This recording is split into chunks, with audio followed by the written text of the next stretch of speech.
소설이란 문학에서 소설에서 많이 나오는 인물 유형들을 좀 정리 한번 해볼 거야. 자, 여러분 우리 소설에서 여러분 문학 작품에 나타나는 어떤 현실, 특히 이제 소설에서 나타나는 이 현실은 여러분 우리가 살아가는 있는 그대로의 모습을 표현을 하는 거거든. 그래서 문학은 어떻게 현실을 드러내고 있냐면 여러분 문학은 어떠한 삶을 다루는 거야. 그래서 여러분 문학은 어떤 누군가의 삶을 다루는 방식이라고 생각을 해주면 돼. 학생의 삶을 다룰 수도 있고 아니면 여러분 어른들의 삶을 다룰 수도 있고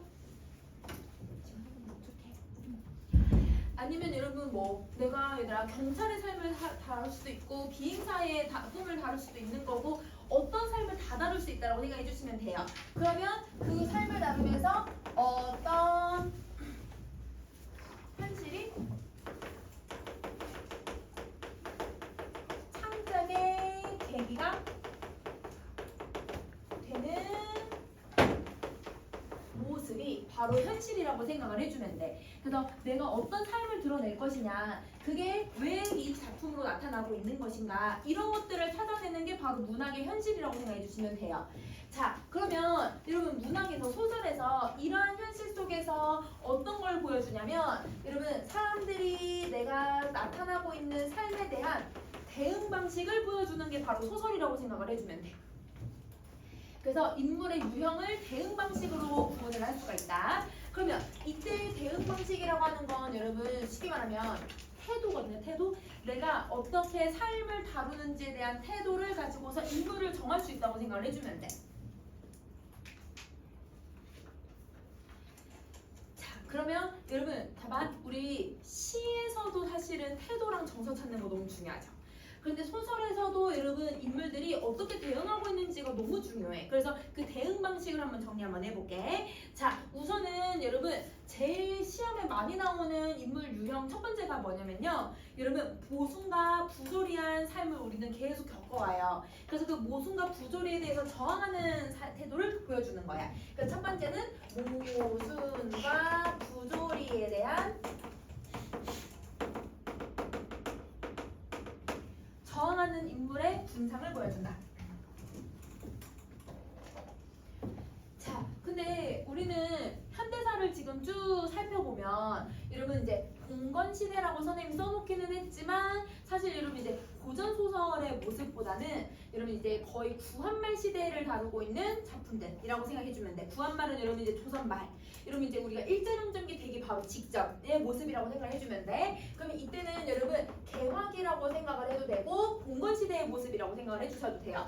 이때는 여러분 어떤 모순과 부조리에 저항하는 사람들이 등장을 하냐면 여러분 이제 지배계급과 피지배계급의 모습이 나타나게 되는 거야. 그러면 여러분 지배계급은 여러분 대부분 모순과 부조리를 만들어내는 사람들이고 그거에 저항해서 여러분 하는 사람들이 바로 피지배계급. 이 사람들이 저항을 하게 된다. 자, 그 다음에 일제강점기라고 하는 이 시대에서는 여러분 당연히 누구가 얘들아 이 모순과 부조리를 만드냐면 일본 세력들이 바로 모순과 부조리를 만드는 세력들이라면 그거에 저항해서 여러분 조선인들이 바로 저항을 하고 있다고 생각해 주시면 돼요. 자, 근데 여러분 어떤 계급의 모습이 또 잘 나타나기도 하냐면 여러분 우리 이 당시에는 핍박받는 사람들이 대부분 얘들아 이제 노동자들이나 아니면 여러분 이제 농민들이 핍박을 많이 받았단 말이야. 그래서 여러분 지주들, 여러분 땅을 가지고 있는 지주들 아니면 여러분 그곳에서 일을 하고 있는 노동자나 농민들 이 사람들이 얘들아 저항하는 모습을 보여주고 있다. 이렇게 생각해 주시면 돼요. 지주야 얘들아 지주. 지주와 여러분 노동자와 농민들의 모습이 잘 들어간다. 자, 그 다음에 여러분 이제 현대가 되면 두 가지의 큰 모순점이 나타나요. 첫 번째는 독재 정권이 계속 나타나게 되죠. 우리나라 같은 경우는 60년대부터 80년대까지 독재 정권이 있다 보니까 여러분 독재 정권 세력들에 대해서 저항하는 민중들의 모습들이 드러나기도 하고 그 다음에 두 번째는 여러분 또 어떤 사회적인 모순을 가지고 있냐면 산업화와 도시화가 일어나는 과정에서 이러면 빈부격차가 일어나요. 그러면 빈부격차니까 돈을 가지고 있는 자본가 계층하고 노동자 계층들이 결국은 갈등을 겪을 수밖에 없는 거지. 그래서 자본가와 그 다음에 노동자들 간의 대립이 나타나게 된다. 이렇게 생각해주면 될 것 같아. 자, 그러면 이게 우리가 이제 현대소설에서 크게 나타나고 있는 이러면 저항하는 세력들 혹은 이런 모순과 부조리를 만드는 세력들이라고 생각해주면 되거든. 자, 그러면 대부분의 이제 소설들에서는 이런 모습들이 사실 제일 많이 나타나. 그래서 선생님이랑 작품을 한번 살펴보자. 자, 이러면 이 작품에 나왔을 때 어떻게 얘들 저항을 하고 있는지 한번 정리 한번 해볼게요.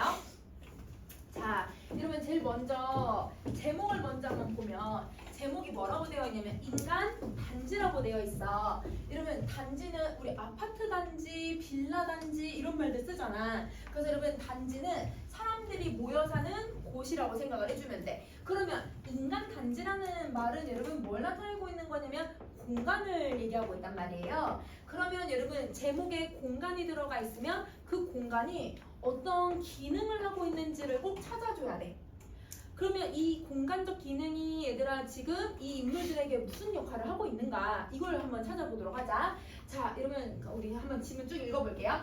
50평 남짓한 인간단지의 식구들은 얘들아 여기 공간에 대한 설명이 나오네. 이 제목에 대해서 설명을 하는데 얘들아 50평 남짓한 인간단지 이렇게 설명을 하고 있어. 여기에 사는 식구들은 우선 손에 쥔 것 없이 그들의 천막 앞에 앉아 있었다. 근데 여러분 이들이 얘들아 살고 있는 사람들이 얘들아 이 인간단지라고 하는 곳에 살고 있는 사람들이 어디에 모였냐면 지금 천막 앞에 모여 있대요. 그리고 여러분 이들은 뭘 한 게 없냐면 우선 여러분 손에 쥐고 있는 게 없대요. 아무것도 없이 천막 앞에 앉아만 있는 거예요. 자, 불악민들은 여러분 이제 불악이라고 하는 단어는 언제 많이 쓰냐면 일제강점기 일본 용어거든 얘들아. 그러니까 우리는 마을이라고 하는 순우리말을 쓰잖아. 불악은 여러분 일제강점기 때 쓰는 용어야. 그러니까 이게 일제강점기나 아니면 여러분 40년대 50년대까지 쓰던 단어거든요. 그럼 약간 시대적 배경을 약간 눈치챌 수 있죠. 그래서 여러분 일제강점기 때나 아니면 50년대까지를 생각을 해주면 되는 거야. 그러면 이 마을에 천막들이 쭉 에워쌌다. 그러면 여러분 봐봐. 천막을 쭉 에워쌌다라고 하는 건 이 50평 남짓한 곳에서 여러분 인간단지를 이루면서 살아가는 사람들이 집을 만들어서 생활하고 있는 게 아니라 뭘 만들면서 생활하고 있다는 거야? 천막을 만들어서 생활을 하고 있다는 거야. 그러면 여러분 이 공간은 어떤 역할을 하고 있냐면 이들이 얼마나 열악한 환경에서 살고 있는가 이거를 우리는 첫 번째로 찾아낼 수 있다라고 생각해 주시면 되죠. 자, 그 다음에 구장인지 뭔지 여러분 이 구장은 여러분 뭐냐면 여러분 약간 이장이라고 생각을 해주면 돼. 이장. 그러면 여러분 이 동이나 아니면 여러분 마을 대표라고 생각해 주시면 되죠. 그 마을 대표인지 뭔지 얼굴이 넓적하고 입이 메기처럼 커다란 사람이 겁에 질려 있는 듯한 단지의 사람들을 보고 명령하듯이 말을 했다. 자, 근데 여러분 지금 이 구장인지 뭔지 한 사람을 어떻게 해주고 있냐면 외양을 묘사를 해주고 있어 얘들아. 그치? 근데 여러분 그 외양 묘사를 통해서 얘들아 뭐라고 얘기를 했냐면 비유를 했는데 메기 같다라고 얘기를 해. 그래서 여러분 메기라고 하는 단어가 나오면 이 사람을 얘기하고 근데 이 사람이 지금 하고 있는 행동을 봤더니 얘들아 사람들은 겁에 질렸는데 그 사람들한테 막 윽박지르고 명령을 하고 있다고 얘기를 하고 있잖아. 그러면 여러분 이 사람은 약간 강압적으로 이 사람을 억누르려고 하는 사람인가? 그렇게 해서 부정적인 인물인가? 라고 생각하면서 넘어가도 되는 거야. 자, 여러 말할 것도 없어서 들을 것도 없으니 곧 이곳을 떠나시오. 그럼 여러분 이 인간단지라고 하는 공간에 있는 사람들은 천막을 지으면서 살고 있잖아요. 그 열악한 환경에 살고 있는 사람들을 여러분 저 메기가 뭐 하려고 하고 있는 거예요? 쫓아내려고 하는 거예요. 그러면 여러분 이곳은 쫓기는 사람들 여러분 힘없는 사람들이 살고 있는 거구나. 이렇게 생각을 해주면 돼. 자, 그래서 목소리도 잇따라 우렁찼다. 경기가투리가 일동을 대표해서 따지려고 들었다. 그럼 봐봐 얘들아. 여기 이름은 잘 나오진 않지만 별명이 나온 것 같아. 경기가투리라고 하는 이 사람은 여러분 일동을 대표한다고 했으니까 여기 있는 마을 사람들을 대표하겠죠. 그 사람들을 대표해서 따지려고 한대요. 그러면 뭐 하려고 하고 있는 거야 얘들아? 저항하려고 하고 있구나. 이렇게 생각을 해주면 되는 거지. 그러나 그는 두마디도 못하고 부장인 듯한 사내의 발길을 채워서 넘어갔다. 그럼 여러분 저 맥이라고 하는 놈은 윽박만 지르는 게 아니라 뭐도 하고 있는 거 아니라 폭력을 쓰고 있는 존재네. 그러니까 여러분 이 사람은 완전 부정적이고 지배하려고 하는 사람인 거야. 자, 단지민들은 웃군하려다 말고 천막아줄 들어봤다. 흰 수염을 덜덜 떨면서 우중신 노인이 예의 긴 지팡이를 짚고 경기 까투리가 서 있던 자리에 나타났다. 자네 말만 따라 여러 말 할 거 없네. 우릴 죽여라. 우선 나부터 죽여라. 그러면 여러분 여기 있는 우중신 노인이 경기 까투리를 대신해서 뭐 하려고 하는 거예요, 여러분? 저항하려고 하는 또 사람이구나. 그러면 여러분 이 사람도 저항하는 사람. 자, 자네 우중신 노인은 누더기 같은 웃도리를 확 찢어젖히면서 뼈만 남은 가슴을 쭉 내밀었다. 어떻게 하는 거야? 근데 옷 찢은 다음에 나 죽여 이러면서 얘들아 지금 대들고 있다고 생각하면 되는 거죠. 그러나 부장께나 해먹을 만한 사람같이 보이는 이 맥이 아가리에서 아가리야 얘들아 선생님이 타이핑 쳐가지고 아가리예요. 이러면 아가리에게 근데 여러분 맥이 아가리라고 했으니까 지금 누굴 얘기하는 거야? 이 구정을 얘기하고 있는 거잖아, 그치? 그까지 거러지들의 불평이나 위협 따위에 웬눈도 깜짝할 필요도 없었다. 그러면 여러분 지금 여기에 뭐라고 얘기하고 있냐면 거러지들의 불평이라고 나왔거든? 그러면 여러분 이 맥이라고 하는 사람은 여러분 이 불황민들을 뭐라고 생각하는 거예요? 거지라고 생각을 하는 거예요. 그러면 이거는 여러분 누구의 인식이냐면 맥이의 인식을 제시하고 있는 거지. 그러면 이렇게 인식을 얘들아 제시하고 있을 수 있다는 건 그러면 여러분 기본적으로 이 시점 무슨 시점을 사용하고 있냐면 전지적 작가 시점을 사용해야지. 인물의 심리를 다 알고 있으니까. 그래서 전지적 작가 시점을 사용을 하고 있다. 읽으면서 하나씩 정보를 찾아내시고 자, 자네 이 자식이 뭐 이런 게 있노? 맥이 아가리에 넓적한 손바닥이 우노이의 얼굴을 물감스럽게 냈다 갈겼다. 그럼 여러분 자, 맥이가 나이가 많을까요? 우중신 노인이 훨씬 더 나이가 많을까요? 우중신 노인이 훨씬 나이가 많지. 그러면 여러분 이 맥이라고 하는 놈은 행동 자체가 싸가지 없고 예의도 없고 얘들아 사람들한테 폭력적으로 대하는 사람인 거야. 그러니까 여러분 이 마을 사람들을 쫓아내기 위해서는 지금 얘들아 모든 수를 다 동원해서 폭력을 써서라도 쫓아내려고 하고 있다. 이렇게 생각해주면 되는 거지. 쓰러질 듯 하다가 일어서는 우노인의 수염에는 선생님 미안해 얘들아 이거 선생님 다 타이핑 쳐가지고 얘들아 미안해 수염에는 피가 벌겋게 흘러내렸다. 근데 여러분 봐보세요. 아까 경기 까투리는 여러분 뭘 했냐면 맞아서 그냥 넘어졌거든요. 근데 우중신 노인은 맞았는데도 어떻게 하고 있어 얘들아? 쓰러질 듯 하면서도 다시 일어서. 그러면 여러분 이 행동을 묘사하고 있는 거에서 얘들아 우중신 노인이 어떤 태도를 갖고 있는지 알겠지? 이제 안간힘을 다해서 얘들아 버티는 거야. 얘들아 이거 버텨서 얘들아 저항하려고 하는 모습인 거지. 행위들을 잘 봐주시면 좋아요. 자 그러면 여러분 전반적으로 어떤 행위를 많이 쓰고 있냐면 여러분 인물을 다 간접적으로 제시하려고 하고 있어. 자 여러분 간접적 제시를 사용하는 방식이 뭐야 얘들아? 누구하고 누굴 사용하면 간접적 제시를 사용할 수 있어? 행동을 묘사하거나 대사를 통해서 알 수 있지. 그러면 지금 여러분 인물들이 저항한다 혹은 여러분 폭력적이다 이런 것들을 우리가 다 찾아내고 있단 말이에요. 그래서 기본적으로 간접적 제시를 많이 사용을 하고 있다. 그러면 여러분 간접적 제시를 사용하면 이걸 얘들아 우리 무슨 방식을 사용한다고 얘기를 해 얘들아? 인물 보여주기. 그렇지 얘들아 보여주기 방식을 사용해서 여러분 제시를 해주고 있는 거야. 그러면 이렇게 여러분 정리해 주시면 되죠. 자 그러면 여러분 이제 선생님이랑 거기 아래 있는 문제를 한번 풀어보자 얘들아. 자 여러분 우선 모순과 부조리에 저항하는 인물이 누군지를 찾아볼 거야. 우선은 두 사람이 등장한 것 같아. 경기 까투리도 얘들아 대들었다고 얘기 나오고 우중신 노인이겠지. 그래서 경기 까투리 우중신 노인. 자 여러분 저항적 태도가 직접적으로 드러난 부분은 우리 그냥 얘들아 본문에다 밑줄 그어버릴까 얘들아? 자 여러분 직접적인 태도 어떻게 나타났어? 옷 딱 찢으면서 얘들아 가슴 쩍 내미는 그 장면이 얘들아 대들고 있고 저항하는 태도인 거잖아. 그러면 여러분 어느 부분에 밑줄 한번 쫙 긋냐면 밑에서 6번째 줄 우중신 노인은 누더기 같은 웃도리를 찢어던지면서 뼈만 남은 가슴을 쭉 내밀었다. 거기다 밑줄 쫙 그어주면 돼. 그게 바로 저항을 직접적으로 보여주고 있는 거다. 자, 부당한 현실의 우중신 노인과 노인과 대립관계를 형성하고 있는 인물이 누구예요, 여러분? 매개아발이라고 나왔죠. 그쵸? 9장이에요, 여러분. 요렇게. 자, 그래서 이러면 부정적인 인물들이 누가 나왔나 이런 것들을 찾으면서 지문을 읽어주면 소설에서도 인물 관계를 좀 정확하게 파악하면서 읽을 수 있을 것 같아. 자, 그러면 여러분 요거는 첫 번째 유형이었고, 그럼 이제 7쪽으로 가서 얘들아 우리 두 번째 유형을 한번 살펴볼게.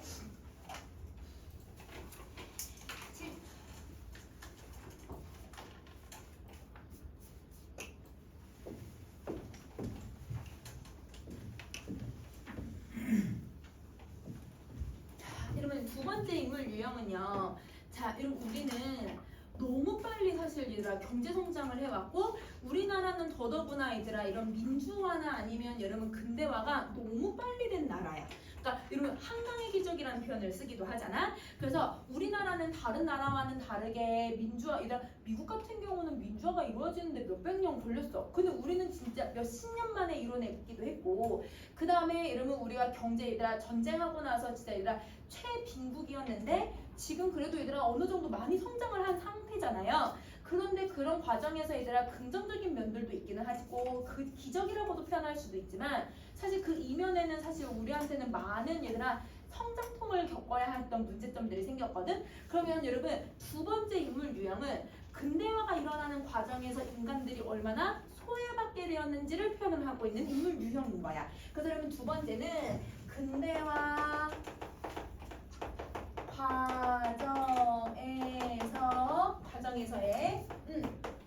과정에서의 인간 소외, 요거예요.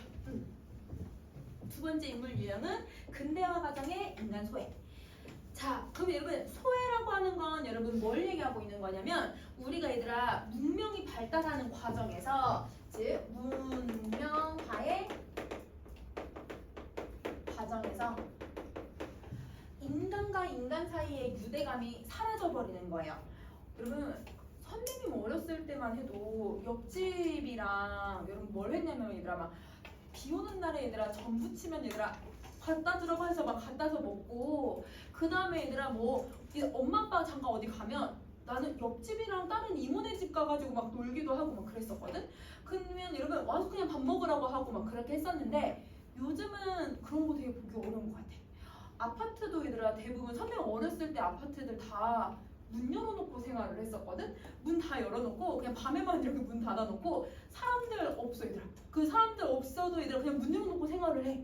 그런데 요즘은 아니잖아. 옆에 누가 살고 있는지도 모르잖아요. 여러분 선생님 지금 선생님도 아래층에 얘들아 위층에 누가 살고 있는지도 몰라요.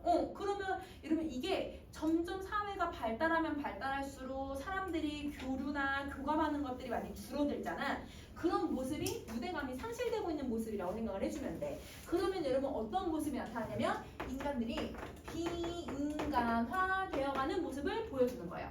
그래서 여러분 우리 내신 끝나고 얘들아 그 선생님 문제 줬던 거에 서울 1964년 겨울 보면 사람들끼리 교감이 안 되는 모습도 나타나잖아. 그런 모습이 나타나는 거라고 생각해주면 되는 거야. 자, 그러면 여러분 보자. 근대화 과정에서 얘들아 특히 근대화라고 하면 여러분 두 가지 무슨 과정이 나타나냐면 산업화랑 도시화. 자, 근대화 과정이라는 건 산업화와 도시화가 일어나는 과정에서 자신의 수고와 노력으로 생산한 생산물을 다른 사람들에게 빼앗기는 경우들이 많이 생겨나게 돼요. 그러니까 쉽게 말하면 무슨 말이냐면, 여기서는 빼앗겼다는 표현을 쓰기도 했지만, 내가 얘들아 공장에서 만든 물건들, 내가 노동해서 만든 물건들을 그걸 여러분 다른 사람들이 얘들아 사고 파는 과정에서 나한테 얘들아 부가 돌아오는 게 아니라, 나는 노동자니까 얘들아 나는 노동에 해당하는 가격만 받는 거고 내가 만든 거에 대해서는 다른 사람이 돈을 버는 거야. 그러니까 쉽게 말하면 여러분 자본가들만 돈을 계속 벌게 되는 그런 구조 속에서 생활을 하게 되는 거지. 그러니까 인간들은 여러분 내가 옛날에는 내가 얘들아 농사 지으면 내가 노동한 가치에다가 내가 농사 지은 것들 그 결과물을 내 가격에 맞춰서 사고 팔 수 있었잖아요. 그런데 지금은 여러분 누군가가 얘들아 만들어 놓은 게 있으면 그걸 여러분 돈을 버는 사람은 따로 있다라는 거야. 그러니까 여러분 그걸 빼앗겼다라는 표현을 사용을 해. 그래서 그런 빼앗기는 과정 속에서 노동을 통해 이룩한 경제적 혜택을 못 누리는 사람들이 생겨나는 거예요. 그걸 소외라고 얘기하는 거예요. 그러면 여기서의 소외라고 하는 건 단순히 얘들아 교감이라는 것보다는 내가 만들어 놓은 여러분 결과물들을 빼앗기는 과정이라고 생각을 해주면 되는 거야. 근데 여기서는 빼앗겼다는 표현을 쓰고는 있지만 지금 이거는 자본가들에 의해서 빼앗기는 거라고 생각해주면 돼. 그러면 여러분 이 근대화 과정이 제일 잘 드러나는 시기가 언제냐? 두 개야 얘들아. 첫 번째는 일제강점기에서도 1930년대에 우리나라에 갑자기 문명이 발달하기 시작을 했거든요. 그래서 일제강점기에서도 1930년대. 그래서 여러분 이때 1930년대에 얘들아 전차가 들어오고 전기가 전기 이전에 있긴 했지만 보급되는 건 1930년대고 1930년대 얘들아 우리나라에 최초의 얘들아 근대 백화점이 들어서요. 그러면 여러분 백화점이라고 하는 건 온갖 물건을 사고 파는 행위를 하는 곳이고 내가 만든 것이 얘들아 팔리는 게 아니라 여러분 누군가가 얘들아 부를 얘들아 그걸 착취해가는 사람들이 생겨나는 공간들이 만들어지고 있다라는 거야. 그래서 1930년대가 대표적인 여러분 이 근대화가 일어나는 시기. 그 다음 두 번째는 우리 얘들아 1960년대부터 80년대 이렇게 두 군데예요. 그래서 여러분 우리가 근대화라고 하는 말이나 인간이 소외받는 모습을 잘 드러나는 건 두 군데의 시대적인 배경이 나타난다. 자 그러면 여러분 선생님이랑 여러분 우리 작품 하나 또 한번 봐볼게. 자 여러분 여기 제목을 보면 제목이 얘들아 이것도 복덕방이라고 하는 여러분 여러분 혹시 복덕방이 뭔지 알아 얘들아? 지금으로는 얘들아 공인중개소라고 생각하면 돼. 이런 공인중개소는 뭘 하는 거야 얘들아? 집이나 아니면 부동산을 사고 팔고 하는 곳을 얘기하는 거잖아. 그래서 여러분 복덕방이라고 하는 것도 공간이야 공간. 그러면 이 공간도 무슨 역할을 하고 있는지를 한번 살펴볼게. 자 여러분 여러분 복덕방이라고 하는 거 아까는 부동산을 사고 파는 거라고 했잖아요. 그러면 여러분 땅을 사고 파는 거는 여러분 조선시대 때도 있었고 그 다음에 얘들아 또 고려시대 때도 있었을 거야. 그런데 고려나 조선시대 때는 땅을 사고 파는 행위가 당연했을까 얘들아? 너무 빈번하게 일어나는 행위였을까? 여러분 그 조선시대 때는 여러분 내가 내 땅에다가 농사를 지어야 되는 상황이기 때문에 이 땅은 여러분 너무 소중한 거야. 사고 판다라고 하는 행위를 잘 얘들아 하지 않으려고 해. 그런데 여러분 이 땅을 얘들아 사고 판다라고 하는 건 땅이라고 하는 가치를 어떻게 생각을 하는 거냐면 땅을 여러분 물질 여러분 어떤 수단이라고 생각을 하는 거야. 그래서 여러분 혹시 여러분 그 우리 1학기 때 여러분 마지막 땅이나 아니면 여러분 돌다리를 배웠던 친구들이 있어요. 땅이라고 하는 공간은 사고 팔고 하는 행위라고 생각하는 게 이건 근대적 가치관이라고 생각을 해줘야 되는 거야. 전통적 가치관이랑은 달라 얘들아. 자 그만 가보자. 1년이 지났다. 모두 꿈이었다. 꿈이라면 아주 악한 꿈이었는데 3,000원어치의 땅을 사놓고 날마다 신문을 들여다보면서 수소문하여도 거기는 tuk항이 된다는 말이 신문에도 소문에도 나지 않았다. 자 여러분 그럼 뭘 하고 있냐면 내가 땅을 사놨는데 그 땅이 얘들아 tuk항 이러면 항구가 들어설 거라고 생각하고 얘들아 거기다 투자를 했었었나 봐. 그 땅을 샀었는데 축항이 들어온다는 말이 없었대요. 그럼 여러분 이 사람이 지금 뭘 했냐면 땅을 사놨지만 여러분 그 투자한 게 성공했어요? 실패한 거예요? 실패를 한 거예요. 자 근데 여러분 땅을 얼마어치 샀다고? 3,000원어치를 샀지. 땅을 3,000원어치 살 수 있어 얘들아. 요즘은 3,000원어치랑 하면 일단 땅 요 정도도 못 살 수 있어 얘들아. 그치? 근데 여러분 여기서 지금 단위가 1,000원 단위로 얘들아 뭐 매매를 하고 있잖아. 이 땅에 대해서. 그러면 여러분 이게 얘들아 시대적 배경을 알 수 있게 해줘요. 언제를 얘기하고 있냐면 일제강점기요. 여러분 일제강점기 때는 여러분 1,000원이면 여러분 1,000원이면 뭘 살 수가 있냐면 여러분 초가집 한 채를 살 수 있었어. 10,000원이면 기와집 엄청 큰 거 있죠 여러분. 그걸 살 수 있는 돈이에요.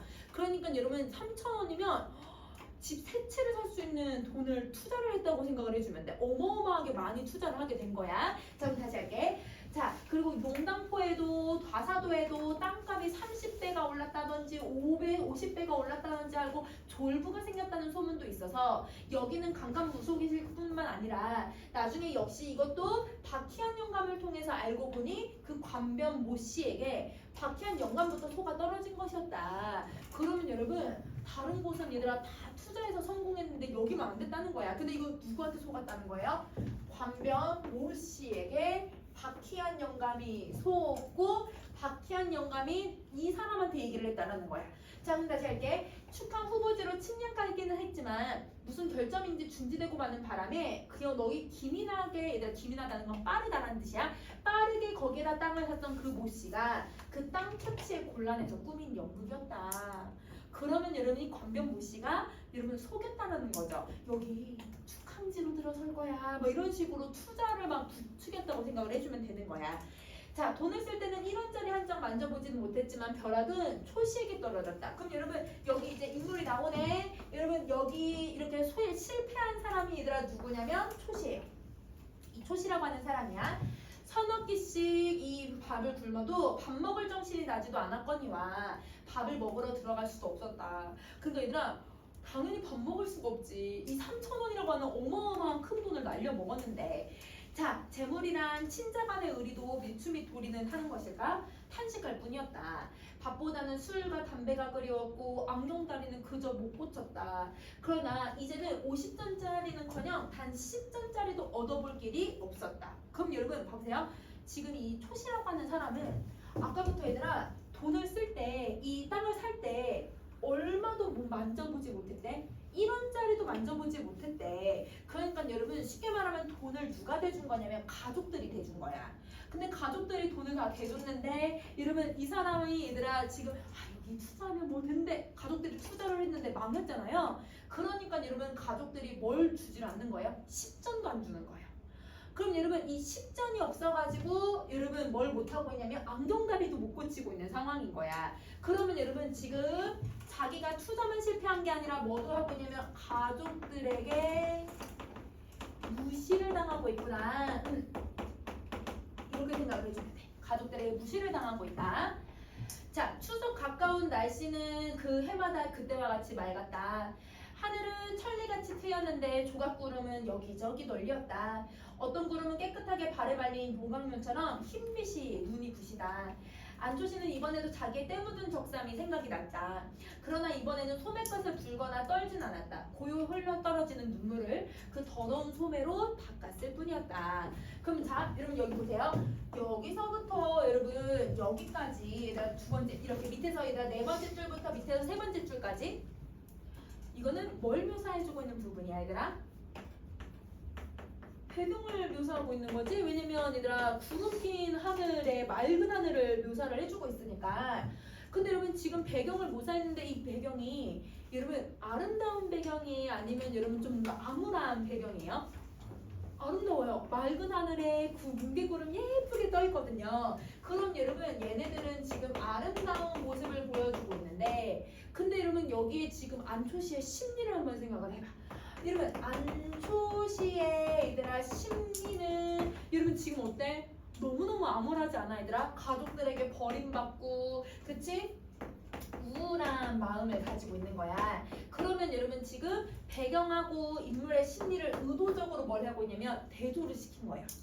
그럼 여러분 우리 배경하고 인물의 심리가 대조가 되면 어떤 효과를 얻냐면 인물의 심리를 부각하죠. 그렇죠? 그래서 여러분 인물의 심리가 부각되는 모습을 보여주고 있는 거다. 이렇게 생각해 주면 돼. 자, 근데 여러분 여기 얘들아 배경하고 인물의 심리만 대조가 되는 게 아니라 뭐하고 뭐가 대조가 되기도 하냐면 여러분 지금 너무 옥양목처럼 예쁘고 하늘이 맑잖아요. 하늘이 온통 옥양목이 뭐냐면 천인데 얘들아 온통 완전 새하얀 천 있지. 하얀 천을 얘기를 해. 근데 여러분 얘는 완전 새하얀 색인데 여러분 이 사람 옷 색깔이 무슨 색이래 얘들아? 때가 잔뜩 묻어있대. 때가 잔뜩 묻어있다는 건 여러분 가족들이 옷도 빨아주는 거야 안 빨아주는 거야? 옷도 얘들아 신경 안 써주나 봐. 빨아주지도 않나 봐. 그러면 여러분 때 묻은 적삼하고 옥양목하고 당연히 뭐가 되는 거예요? 이것도 대조가 될 수밖에 없죠. 그러면 여러분 그 때 묻은 적삼으로 얘들아 눈물을 닦는 여러분 이 안초시의 마음은 너무 얘들아 지금 비굴하고 우울한 심리를 표현을 해주고 있다. 이렇게 생각해주면 되는 거야. 자, 그러면 여러분 이 사람은 여러분 자기가 얘들아 이런 근대화를 제대로 얘들아 적응을 못하는 거야. 왜냐면 투자를 계속 실패를 했거든. 그러면 그 모습에서 얘들아 자기가 가족들에게 뭘 당하고 있는 거예요? 소외감을 느끼고 있다고 생각해 주시면 되는 거예요. 자, 그러면 여러분 우리 첫 번째 정리 한번 해보자. 자, 여러분 첫 번째 근대 과정에서 얘들아 소외된 인물은 여러분 여기서는 초시지 초시. 그러면 이 초시가 얘들아 왜 얘들아 이렇게 되고 있냐면 근대화를 적응을 못했거든. 왜냐면 다른 사람들은 투자해서 얘들아 성공했지만 이 사람은 그걸 얘들아 속아서 얘들아 사기를 당했잖아요. 그러니까 근대화 과정에 적응을 못하고 실패한. 그래서 이렇게 됐고.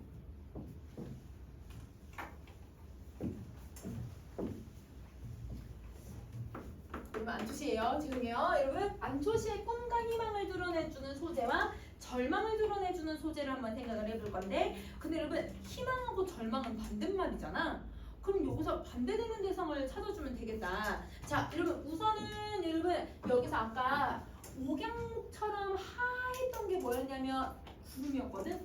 그러면 여러분 옥양목이라고 해도 구름이 이 사람의 꿈과 희망처럼 떠다니는 거 아름다운 거. 근데 그 절망은 때 묻은 적상.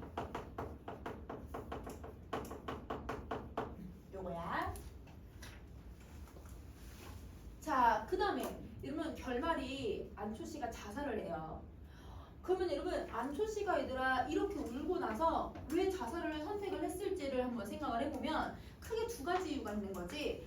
이 현실에 얘들아 자기가 적응을 했어 못했어? 못했어. 그래서 여러분 이 근대화라고 하는 여러분 이런 부정적인 모순에 현실에 적응하지 못했기 때문이고,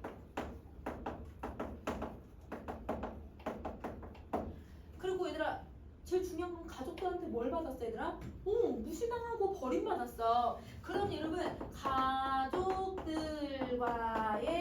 가족들과의 여러분 이제 대립. 가족에게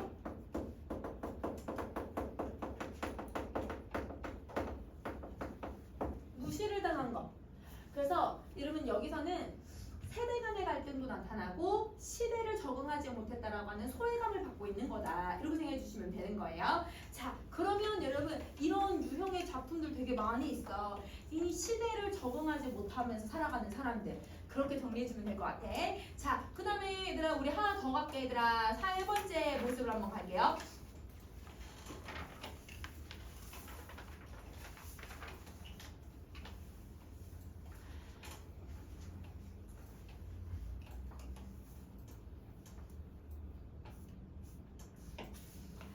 자, 여러분 세 번째는 어떤 인물 유형이 등장을 하냐면, 아까는 여러분 근대화에 적응을 못했던 사람이 등장을 했잖아.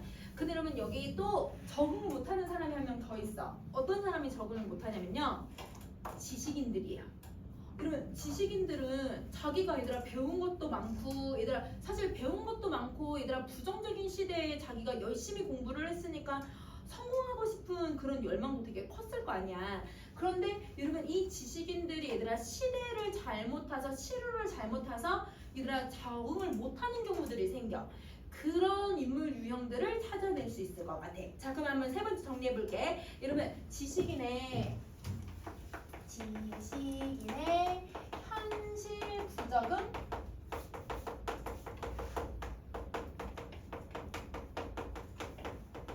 무기력, 요런 주제들이 나올 수가 있어요.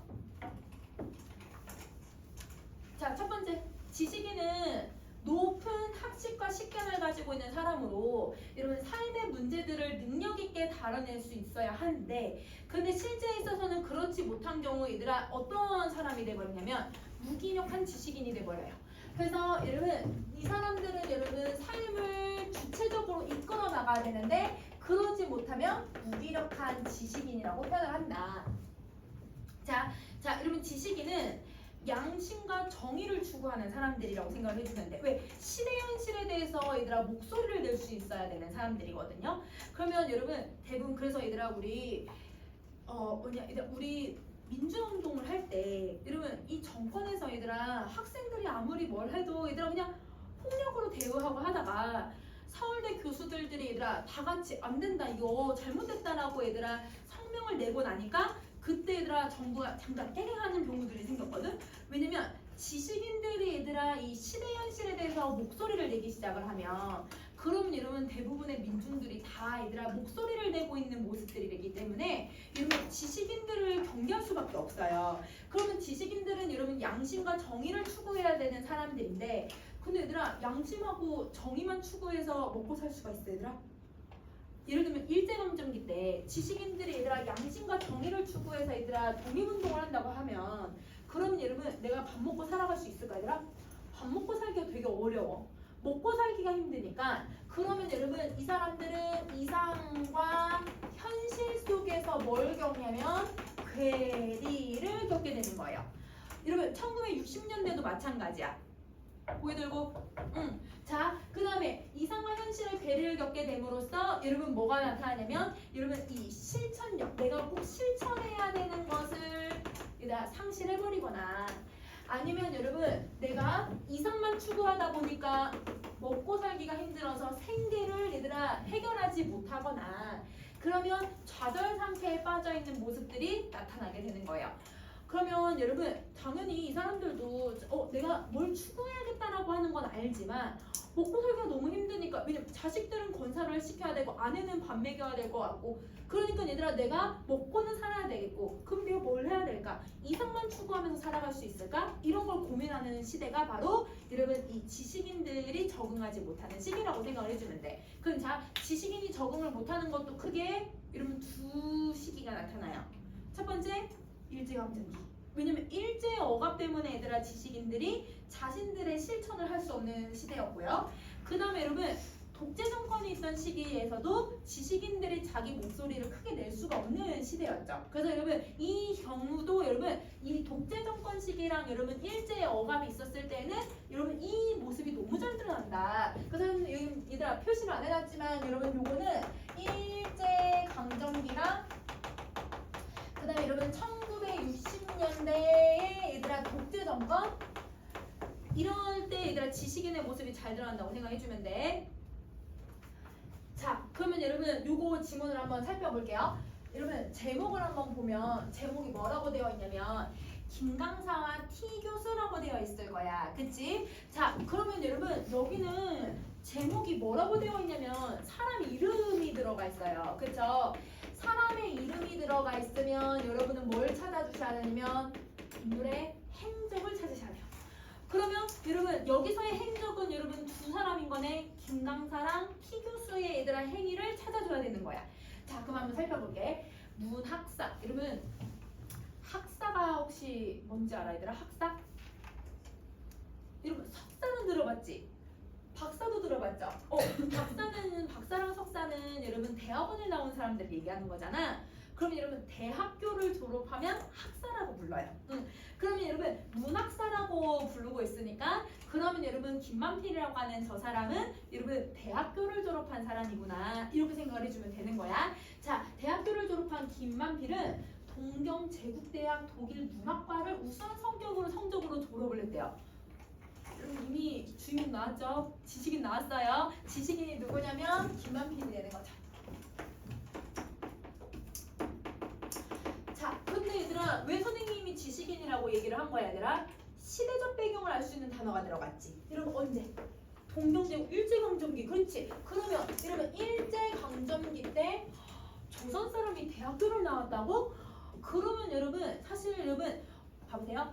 60년대까지만 하더라도 60년대 70년대까지만 하더라도 고등학교를 나오는 사람이 그렇게 많지가 않았어. 그럼 여러분 우리는 지금도 고등학교 1학년까지는 그냥 필수 과정이잖아요. 그런데 옛날에는 여러분 고등학교만 얘들아 졸업을 해도 지식인이야. 고등학생들도 지식인이야. 대학생들도 지식인이었고. 그러면 여러분 왜냐면 일제강점기 때는 더더구나 얘들아 그 보통학교라고 해서 이제 초등학교를 졸업을 하면 거기서 이제 우수한 학생들을 여러분 이제 중학교로 보내는데 그 중학교에서 조선인들을 많이 받아주지 않아요. 그럼 여러분 대부분 어떻게 하냐면 그 마을에서나 아니면 여러분 그 도시에서 전체 수석 정도는 해야 중학교를 갈 수 있어. 근데 여러분 중학교에서 다시 고등학교 올라가려고 해도 고등학교도 얘들아 이 학생들이 그러면 이제는 어떻게 돼야 되냐면 조선인은 많이 뽑지를 않아. 왜냐면 조선인이 똑똑한 게 일본 사람들한테는 좋을까 아니면 조선인이 멍청한 게 얘들아 일본 사람들한테 좋을까?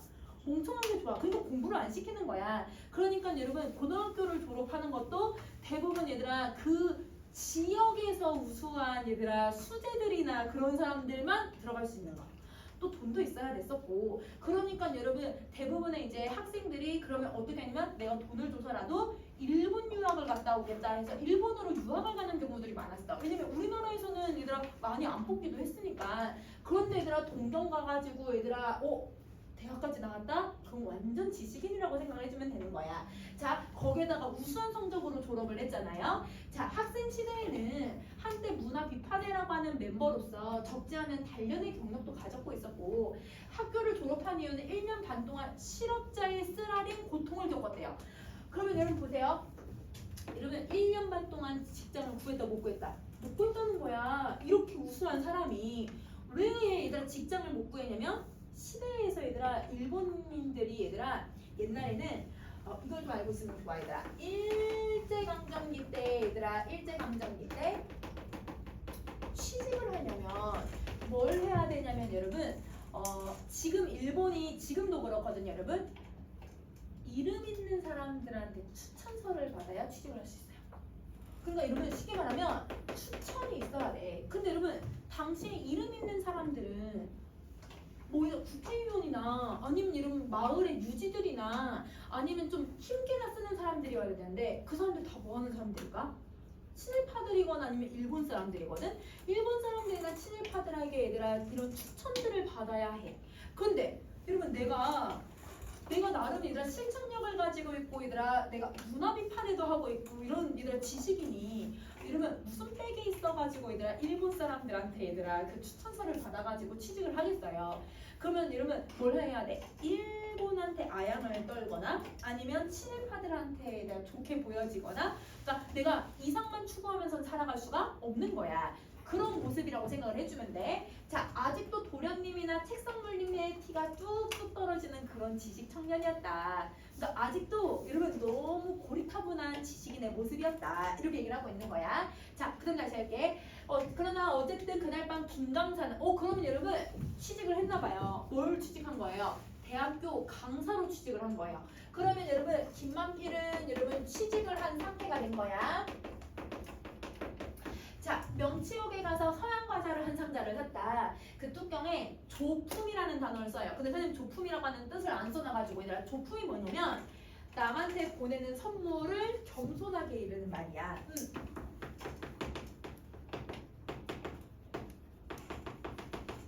그러면 여러분 이 사람은 선물을 하나 산 거네. 그 두 글자를 쓰고 거기 아래 자기 명함을 붙였다. 그러다 그러는 동안에도 그의 마음속에는 종시는 시작과 끝을 얘기를 해. 처음부터 끝까지 두 가지의 의사가 싸우고 있대요. 그럼 여러분 두 가지 의사라는 건 첫 번째, 암만 무얼해도 이 짓만은 하기 싫다. 여러분 이 짓을 하기 싫다라는 건 여러분 뭐 하는 걸까? 뭘 주고 남한테 얘들아 뭘 바치는 행위는 하기 싫다.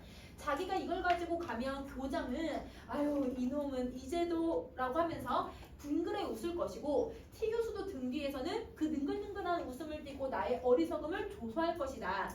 그러면 여러분 이 선물은 여러분 누굴 위해서 바치는 거예요? 교장한테 바치는 거네요. 학교 교장한테 잘 보이게 하려고 뇌물을 바치는 거야. 자기 그거 너무 하기 싫다. 그럼 여러분 하기 싫다라고 하는 건 여러분 자기가 얘들아 나름 뭘 갖고 있는 거야? 지식인으로서의 양심. 그치? 이것 때문에 하기 싫다라고 하는 거죠. 어차피 S 전문학교를 다니는 것도 길지도 않을 것이니 이런 짓까지 하면서 나는 할 필요가 있을까? 자, 그러나 바로 그 다음에는 여러분 그 다음은 여러분 두 번째 생각이 나타나는 거야. 두 번째는 다른 생각도 드는 것이었다. 아니 T 교수 말대로 세상이라는 건 다 이런 거다. 이 물에 빠지는 자가 지푸라기라도 잡는다 한다. 이론이 다 뭐냐? 내가 이런 짓을 하면 더럽다 하면 나에게 이런 짓을 하는 자들은 더 더러운 것이다.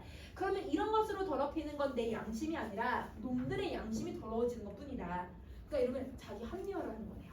그러면 여러분 자기가 이걸 뇌물을 바치는 걸 합리화하면서 뇌물을 바쳐도 된다라고 생각을 하는 거야. 그러면 여러분 뇌물을 바친다는 건 여러분 현실을 중요시 여기는 거예요. 자기가 계속 취직을 해야 되는 상황, 자기가 직장을 계속 유지를 해야 되는 상황이니까 여러분 현실을 중요시 여기는 거야. 그러면 이 부분에서 여러분 지금 김 강사가 뭘 하고 있는지 알 수 있겠지? 내적 갈등. 그렇지. 이상과 현실의 갈등을 겪고 있다라고 생각해 주시면 되는 거예요. 자, 그래서 여러분 다시 여러분 그 아랫부분도 한번 가보자 얘들아. 자, 중략 다음 부분. 자네 또 이런 경우가 어딨나? 나는 자네만 믿었지 남을 그렇게 감쪽같이 속여가지고 내 얼굴에 똥칠을 해주는 게 어딨나? 제가 과장님을 속이다니요? 속이다니요? 저한테 와서 취직 청을 할 때 뭐라고 얘기를 했어? 사상 방면에는 절대로 그런 게 없다라고 얘기하지 않았나? 그래, 그렇게 남을 감쪽같이 속이는 데가 어딨나? 자, 근데 여러분 여기서 중요한 단어가 나왔어요. 얘들아, 일제강점기 때 사상 방면이라는 단어가 들어가죠. 그럼 여러분 일제강점기를 다루고 있는 작품들에서 특히 지식인을 다루고 있는 작품들에서 이런 단어들이 많이 들어가요. 이건 뭘 얘기하고 있는 거냐면 사회주의를 얘기해요. 근데 여러분 아까 우리 맨 앞에서 중량 첫 번째 얘들아 1문단에서 여러분 두 번째 줄을 보면 여러분 이 김강사 뭐의 멤버로 단련을 했다고 했어 얘들아? 문화 비판회를 들었다고 했잖아. 그럼 여러분 문화 비판회라고 하는 게 얘들아 사회주의 운동을 했었다는 거야. 그러니까 얘들아 사회를 무조건 비판을 해버리는 거야. 그러면 그 당시의 사회가 어떻길래 얘들아 비판을 하냐면 여러분 힘 있는 사람들이 얘들아 모든 사람들을 얘들아 착취하고 얘들아 일본이 얘들아 모든 이 부와 권력을 다 가지고 있는 상황이었잖아요. 그거를 비판을 하는 거예요. 어떻게 모든 사람들이 부를 가질 수 있어? 평등해야지. 이런 생각을 가지고 있는 거거든. 그래서 여러분 사회주의 운동을 하고 있었다라고 하는 거야. 그러면 여러분 당시의 지식인들 중에서는 사회주의 운동을 하는 경우들이 되게 많았기 때문에 여러분 이거는 일제강점기라고 하는 시대적 배경을 알 수 있는 단어다 이렇게 생각해주면 좋을 것 같아요. 자, 그렇게 해서 올 게 온 거다라고 김만필은 생각했대. 그럼 올 게 온 거다라고 생각하는 건 김만필은 자기가 사회주의를 했었다는 걸 이미 알고 있었다는 거네. 그치? 자, 이렇게 되고 보면 어디 한번 버텨보는 수밖에 없었다. 얘들아 버티겠대. 버티겠다라는 건 여러분 자신의 양심을 선택하는 거야? 뭘 선택하는 거야? 현실을 선택하는 거야. 왜? 내가 직장을 계속 유지를 해야 되니까. 무슨 말씀인지 전 잘 모르겠습니다. 저는 사상이니 무언이 그런 것도 모르고 과장님을 속이다니요 천만의 말씀이에요. 뭐? 자네 날 속이려나? H과장은 소리를 버럭 지르며 찻종을 덜그럭 놓고 의자를 뒤로 때리면서 목을 벌떡 젖혔다. 그때 이웃방으로 통하는 문이 열리면서 일반으로 곡물결같이 ንም실ንም실하듯 온 얼굴에 벙글벙글 미소를 뗀 T 교수가 응접실로 들어왔다. 근데 여러분 봐봐. T 교수는 여러분 아까도 내가 T 교수를 생각할 때 이 김만필이 저 능글능글한 웃음으로 내가 조품을 바쳤을 때 나를 비웃을 거다 이렇게 얘기를 했고 여기서도 얘들아 이렇게 막 얘들아 능글능글 웃으면서 들어오고 있잖아요. 여러분 이 김 과장한테 얘가 사회주의 운동을 하고 있었다라고 하는 걸 알려준 사람이 누굴까요? T 교수야. 맞아, T 교수야. 그럼 여러분 봐봐. 김 강사는 여러분 지금 양심과 여러분 현실에서 갈등을 겪고 있는 사람이고 T 교수는 완전 여러분 뭘 하고 보면 자신의 얘들아 밥그릇을 얘들아 이 김 강사가 빼앗을까봐 자기 교수니까 얘들아 강사가 여러분 좀 잘 나가면 이제 강사가 얘들아 경력을 쌓으면 교수가 되는 거거든요. 그러니까 얘가 조금 얘들아 애들한테도 인기도 많고 그 다음에 얘들아 김 강사가 얘들아 딱 봐도 얘들아 진짜 주태에 있는 행동들을 하고 막 이러니까 T 교수가 완전 현실적인 사람이어서 다른 사람들을 꼰지르는 거야. 완전 얍삽이 그런 역할을 하고 있는 사람인 거야. 그래서 두 사람을 모습을 제시를 해서 양심을 선택할 것인가 현실을 선택할 것인가를 고민하는 당시 지식인들의 모습을 보여주고 있다. 이렇게 생각해주면 돼. 자, 그럼 얘들아 문제를 한번 풀어보자. 여기서 얘들아 우리 무기력한 지식인은 여러분 아무것도 못하고 하고 있는 사람은 누구 얘들아? 김만필. 그렇지. 그러면 여러분 김만필이 그렇게 한 이유는 첫 번째는 여러분 뭘 하고 있냐면 여러분 아까 제일 먼저 여러분 취직을 실업자로 얘들아 1년 반을 살았다고 한 거 실업자로 생활을 했었다라고 하는 거랑 그리고 여러분 자기가 이제 얘들아 강사로 취직을 하고 나서 여러분 뇌물을 바치려는 과정에서 고민을 하잖아요. 그런 모습에서 얘들아 자기가 어떤 결단을 내리지 못하는 무기력한 모습들을 보여주고 있는 거야. 근데 여러분 T 교수의 교활한 게 잘 드러난 거는 여러분 어느 부분이에요? 여러분 웃음이죠. 능글능글한 웃음. 그래서 따라서 여러분 그 무기력한 지식인이고 여러분 T 교수는 완전히 얘들아 자기는 현실만 추구하는 얘들아 행동을 변질한 사람이라고 생각해 주면 될 것 같아. 자, 그러면 여러분 여기까지 하면 인물 유형 세 가지 좀 봤고요. 잠깐 쉬는 시간 하고 뒤에 있는 내용 또 한번 볼게요, 여러분. 자, 9쪽에 여러분 네 번째 한번 볼게요. 자, 여러분 네 번째 인물 유형이 자주 나오는 게 뭐냐면 한 분야에 얘들아 내가 온 정신을 바쳐서 여러분 일을 하는 장인 정신. 그 장인 정신과 예술론을 가지고 있는 사람들. 이렇게 주인공들. 그래서 주인공이 장인정신과 예술론에 대해서 이야기를 하는 사람들. 그러면 장인정신이 뭐냐면 가장 얘들아 완전한 작품을 만들어내고자 하는 예술가의 정신을 얘기하는 거예요. 그럼 어떤 분은 도마를 얘들아 옛날 방식으로 만들어내서 그걸 얘들아 나무를 얘들아 다 얘들아 이 작업을 하고 그 다음에 얘들아 거기다가 얘들아 다 이런 사포질하고 이렇게 하는데 도마 하나 만드는데 얘들아 3년이 걸리는 사람이 있네. 그러면 전통의 방식으로 그대로 도마를 만들어내거든. 그거 얘들아 가격도 좀 비싸긴 하지만 3년 동안 얘들아 그 자기가 옛날 방식을 고수하면서 만들어내는 거야. 그러면 이런 분들을 보면 사실은 얘들아 3년이라고 하는 시간에 얘들아 비싸다고 해도 얘들아 그분이 얘들아 그 약간 이제 옛날 이제 그 무형문화재 것이거든요. 근데 여러분 그분이 만들었는데 만든 가격이 얘들아 그냥 도마에 비해서는 비싸긴 해야지만 얘들아 한 40만 원, 50만 원 해요. 근데 생각해보면 3년 동안 만드는데 얘들아 40, 50이면 생각보다 그렇게 엄청 비싼 거 같지는 않을 수도 있단 말이야. 이런 전통적인 가치로 본다면. 그런데 얘들아 그런 작품을 만들려고 얘들아 자기가 온 정신을 얘들아 다 자기 신념을 가지고 행동을 하고 있잖아요. 그런 사람들을 장인정신을 가지고 있다고 하는데 이런 사람들은 여러분 뭐에 흔들리지 않냐면 시류라고 하는 건 여러분 시대의 유행을 얘기하는 거야. 시대의 유행. 이거에 흔들리지 않고 자신의 일을 오랜 시간 동안 묵묵히 연마하는 태도를 가지고 있는데 대체로 얘들아 뭘 많이 중요시 여기냐면 옛날의 걸 고수하면서 옛날의 방식을 짓는 사람들이 많잖아. 그래서 이런 사람들은 대부분 근대적 가치보다는 전통적 가치를 중요시 여기는 사람들이 많다. 이렇게 생각해 주시면 돼요. 자, 그러면 여러분 우리 이청준이라고 하는 작가를 한번 볼 건데 이 작가는 여러분 작품을 많이 쓴 작가이기도 하지만 대부분의 작품이 얘들아 장인정신에 대해서 이야기를 하는 작가예요.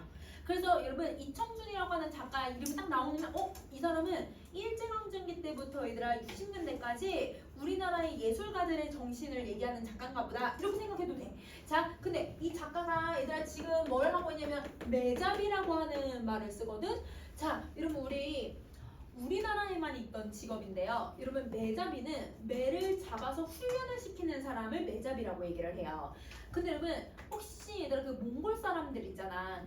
몽골의 이미지를 생각하면 몽골 얘들아 막 장군들 어깨에 항상 얘들아 뭐가 있을 것 같냐면 매가 있을 것 같잖아요. 근데 여러분 그 혹시 얘들아 뮬란이라고 하는 디즈니 애니메이션 혹시 아세요?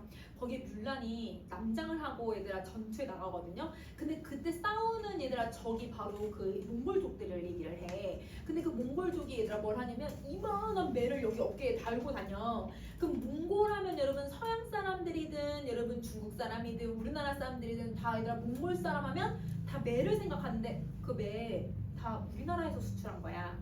원래는 얘들아 고려가 몽골이 우리나라 고려를 계속 침략을 했잖아. 그때 얘들아 계속 바치라고 했던 물품 중에 이 매가 그렇게 멋있어 보였나 봐. 그래서 옛날 얘들아 고려 시대 때 얘들아 사대부들하고 조선 시대 때 사대부들은 취미로 매를 되게 많이 키웠대요. 매는 부의 상징이기도 하고 매는 얘들아 또 뭘 할 수 있냐면 얘가 편지도 주고받을 수 있잖아 얘들아.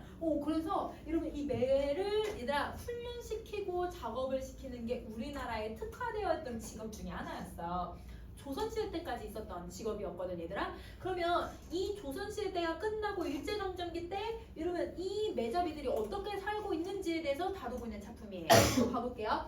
곽서방이 번개새를 만난 건 오정. 여러분 자 한자가 나오는데 무슨 말인지 모르겠다면 얘들아 순서를 바꿔버려 얘들아. 어떻게 하면 정오라고 생각하면 되지. 얘들아 정오가 다 지나서였다. 12시가 지났다는 뜻이야. 어떤 소주 가게 앞을 지나려는데 그 앞에 그 그 안에서 얘들아 근데 여기까지 좀 넘어가가지고 뺐다. 자, 그 안에 얼굴이 벌겋게 가지고 앉아있는 얼굴이 얼핏 눈에 들어왔다. 자, 전에 다른 마을에서 매자비를 하다가 지금은 어디로 가버렸는지 조차 알 수 없는 얼굴이라 반가운 김에 각서방이 안으로 들어섰더니 그가 무릎 안에 매를 올려놓고 있었던 것이었다. 그럼 자, 여러분 여기 두 사람이 등장을 했어요. 곽서방이라고 하는 사람이 등장을 했고 그 다음에 여러분 또 그가 한 명 더 등장을 하거든 얘들아.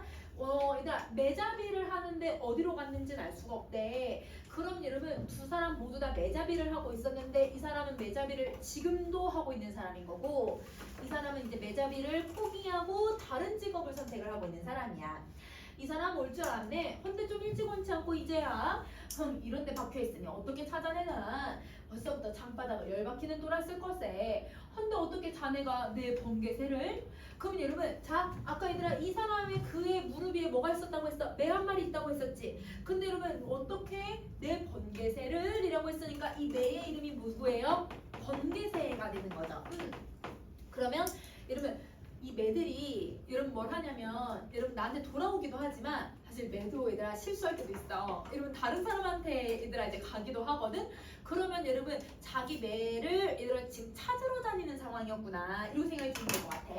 자 그들은 썩 친한 사이였다. 한쪽은 이제 매자비 노릇을 아주 그만두었고 또 한쪽은 그 매 때문에 속을 썩이고 있지만 그 순간 두 사람은 그래도 옛날 한창 사냥이 성했을 때나 된 것처럼 매를 찾아 전해주는 거드름이 완연했고 자 보세요. 매를 찾아주는 거드름이 완연했대요. 그러면 여러분 이 그가 왜 이제서 오나 뭐 이렇게 얘기하는 건 네 매를 내가 가지고 있는데 왜 이제 왔어? 뭐 이런 식으로 얘들아 친한 사이로서 거드름을 피우고 있었다는 거야. 자, 또 곽서방도 귀한 것을 찾아낸 기쁨을 이기지 못하는 것 같았다. 여러분 여기서 기쁨은 단지 내 매를 찾았다라고 하는 기쁨뿐만 아니라 오랜만에 누굴 만난 거야? 오랜만에 친구 같은 사람을 만났던 거야. 그거에 대한 기쁨을 표현을 하고 있는 거죠. 요놈의 매가 사람을 알아보고 찾아들지 않았나? 오늘은 매값 톡톡히 받아가야겠어. 마침 끼니도 떠돌리고. 그러면 여러분 매를 잡아 서로 얘들아 보관해주는 사람들끼리 뭘 해주는 게 얘들아 이들의 풍습이었을까요? 매를 보관해주는 만큼 술 한 잔 얻어먹거나 저녁 하나 얻어먹는 게 매값인 것 같아요. 이 매값을 얻어먹는 게 풍습인가 봐. 그러면 이거는 매자비들의 문화인 거겠지. 그래서 여러분 그는 매자비를 끝냈어도 매자비의 문화나 이런 것들을 기억하고 각서방한테 이런 행동을 하고 있었다는 거야. 자, 그 다음에 여러분 다시 할게. 헌데 자네 요즘도 매를 부리고 다니는 줄 알고 나는 깜짝 놀랐네. 요즘 매가 잡을 뻥이 있나? 몰입꾼도 있고. 곽서방은 대답 없이 술잔만 들이키고 있었다. 이러면 대답을 하지 않는다는 건 여러분 돈을 벌 수 있다는 거예요? 없다는 거예요? 거의 없다. 그러면 여러분 이제는 매잡이라고 하는 직업이 있는 줄도 우리는 몰랐잖아요. 그러면 여러분 이 매잡이라고 하는 문화들이 다 사라져버려요. 매를 사는 사람도 없을 뿐더러. 그러니까 여러분 사실 돈벌이가 되지는 않는 거야. 자, 알만하지. 오죽했으면 내가 이 마을을 떠났을까. 신통치도 않은 품팔이꾼으로. 어쨌든 자넨 매잡이로 아직 굶어 죽지 않은 걸 보니 부럽구만. 죽지 않는 게 내 순간. 술이 몇 순배. 일단 몇 순배라고 하는 건 몇 번이나 돌고 돌고. 헌데 자네 맥값은 많이 준비해왔나? 여러분 맥값을 많이 준비해왔나라고 하는 건 너 좀 두둑히 주나봐 이런 걸. 그치? 그 사람 그 걱정 때문에 술을 못 마시나? 곽서방은 당장이라도 맥값을 치를 기세로 허리춤을 이렇게 꺼내오고 있었다. 그럼 여러분 허리춤을 얘들아 찾는 신용을 했다는 건 돈도 주려고 하는 거예요. 술값만 내려고 하는 게 아니라 돈도 주려고 다 챙겨왔었다는 거죠. 정말 친구 눈이 번쩍했다. 쌀 한 말값 해왔어. 아무래도 매를 놀아주고는 하지 않을 것 같아서. 그러나 이번엔 친구가 정말 술맛을 잃어버린 듯한 얼굴을 지었다. 근데 여러분 술값을 주겠다고 하고 매값을 주겠다고 하면 기뻐야 되는 건데 근데 얘들아 이 사람이 술맛을 잊은 듯한 얼굴을 하고 있대요. 그럼 얘들아 그가 이런 행동을 하고 있는지에 대한 이유가 있어야 되잖아. 그 이유가 뭔지 한번 생각해보자. 그는 표정이 더 이상하게 일그러지더니 갑자기 결심을 한 듯이 술 한 잔을 홀딱 마셔버리고 자리에서 일어난다.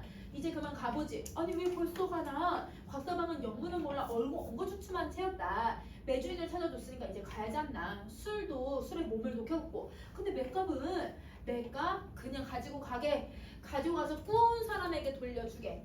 보나만 하지. 매잡이에게 그런 돈이 어디 있겠나? 돈 구워온 것도 참 용하네. 그럼 여러분 이 이유는 아까 맨 처음에 얘들아 자네 왜 이제 왔나? 라고 이렇게 얘기를 하고 있잖아. 그러니까 여러분 이 지금 곽서방이 왜 번개새를 찾는데 시간이 오래 걸렸냐? 정말 찾느라고 오래 걸린 게 아니라 뭐 했기 때문에 얘들아 그 오래 걸렸던 거예요? 돈 구하려고. 맞아. 그럼 여러분 친구가 돈을 구하는데 오래 걸렸을 것 같아서. 그러면 쉽게 말하면 여러분 친구의 이런 사정을 얘들아 이 사람이 제일 잘 아는 거잖아요. 자기도 매잡이를 해봤으니까. 그러니까 친구의 사정이 힘들 거라는 걸 알고 있으니까 아휴, 이 사람 어디 가서 또 돈 빌려 왔겠구만 이런 생각이 드니까 술맛이 떨어지는 거야. 왜냐면 남의 돈 빌려가고 남에게 얘들아 내 값을 받아서 술을 마시는 거잖아. 그러니까 내 친구가 돈도 못 벌어서 이런 상황이 돼버렸구나 라고 생각이 드니까 마음이 씁쓸해진 거죠. 그래서 자리에서 파하고 일어났다고 생각해 주시면 되는 거예요. 그러면 자, 여러분 이 글에서 그러면 장인 정신을 계속 가지고 있는 사람 끝까지 얘들아 다른 사람들은 매잡이를 다 포기해도 끝까지 얘들아 이 장인 정신을 가지고 있는 사람은 그럼 누가 되는 거야? 곽서방. 자, 여러분 왜 어떤 점에서 여러분 장인 정신의 소유자라고 하는지 알 수가 있냐면 여러분 다른 사람들은 다 포기해도 여러분 매잡이에 대한 애착을 가지면서 살아가고 있잖아요. 그래서 여러분 모두 포기하는 직업이어도 매잡이에 애착을 가진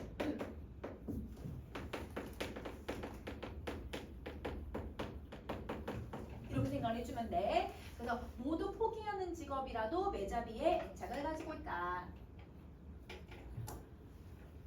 자, 근데 여러분 친구의 입장에서는 여러분 곽서방을 한번 비판을 해볼까? 그러니까 비판 잘못된 건 아니야 얘들아. 비판은 이 사람에게 뭐라고 하냐면 힘들게 포기할 줄 알아야지 왜 이걸 아직도 붙들고 있어? 이렇게 얘기할 수 있을 것 같아. 안쓰럽기는 하지만 자기도 빨리 포기해버렸잖아요. 그쵸? 그러면 여러분 친구의 입장에서 곽서방을 비판을 해보면 여러분 시류를 따르지 않고 힘들게 사는 답답해. 이렇게 생각을 해주면 돼. 그래서 여러분 시류를 따르지 않고 힘들게 사는 이 답답함을 여러분 사실 너무 고집스럽다라고 비판할 수도 있다. 이렇게 생각해주면 될 것 같고 자, 그 다음에 정말이라고 친구가 반문을 했던 이유는 아까 선생님 위에다 정리했어 얘들아. 왜 얘들아 이렇게 얘들아 자리에서 그냥 바로 일어서고 술을 얘들아 마시다 마냐라고 했을 때 친구에 대한 여러분 안쓰러움, 쓸쓸함 이런 감정을 느끼고 있었잖아. 그래서 여러분 돈을 빌려온 거에 대한 안타까움이라고 생각해 주시면 되죠.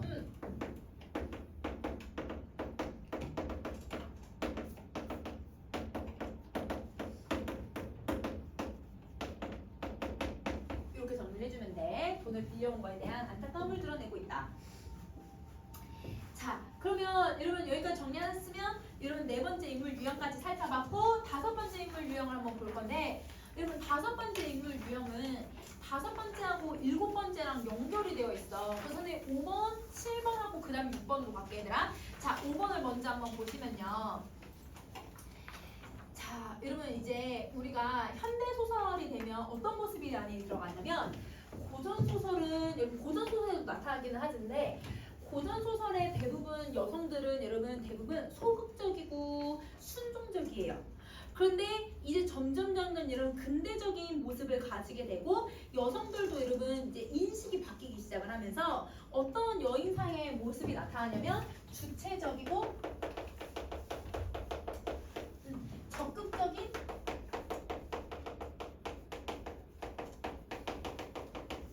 여인상의 모습을 드러내기 시작을 해요. 자, 그럼 가보자.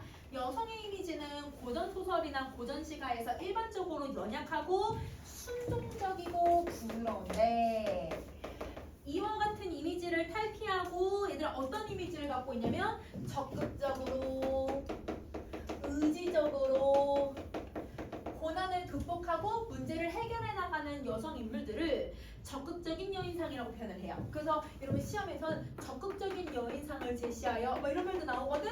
그러면 여성들이 얘들아 순종만 하고 있는 건 아니라는 거야. 자, 여러분 여성은 강인한 여러분 어떤 거를 드러내냐면 여러분 대부분 이제 자기가 생활력을 보여주는 거야. 그러니까 얘들아 남편이 얘들아 집안일을 잘 하지 않아. 가장으로서의 역할을 하지 않으면 여성들이 나서서 직접 얘들아 바느질해서 밥 먹고 이러면 집안일을 하기도 하고 얘들아 농사일을 하기도 하고 돈을 벌어오는 거예요. 그러면 여러분 강인한 생활력을 발휘해서 생계 문제를 책임을 지거나 아니면 남편의 혹은 여러분 남성의 권위에 굴복하지 않으면서 자신의 주관을 제시하고 있으면 여러분 이걸 적극적인 여인의 모습이라고 생각을 해주면 돼. 그래서 여러분 특히 이제 2학년 여러분 교과서로 배울 작품이 뭐냐면 이춘풍전이라고 하는 작품인데 그 이춘풍이라고 하는 사람은 여러분 남자인데요. 여러분 남편이 얘들아 돈을 맨날 얘들아 노름에 다 써버려요. 그러니까 아내가 얘들아 그래서 바느질을 해가지고 얘들아 바깥일을 하면서 얘들아 아내가 돈을 벌어서 집이 그래도 윤택하게 먹고 살만해졌거든. 근데 또 이 남편이 얘들아 나라에다가 돈을 꾼 다음에 얘들아 그 돈을 갖다가 서울에 가서 기생이랑 노름을 해.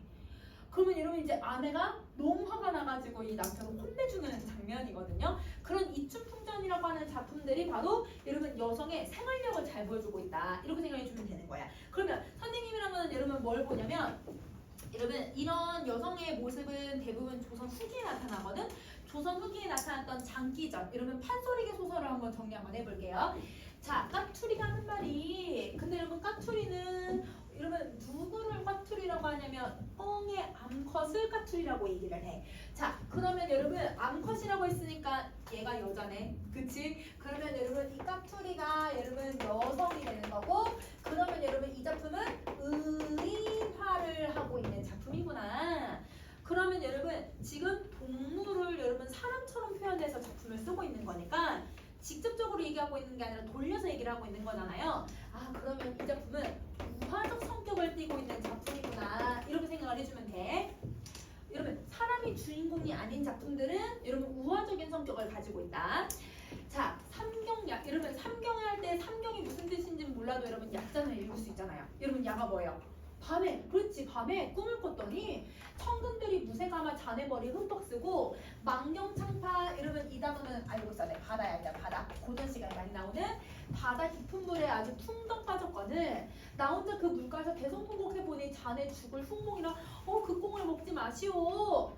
근데 장기라는 놈이 이러면 장기는 수컷을 얘기하거든. 꽁의 수컷.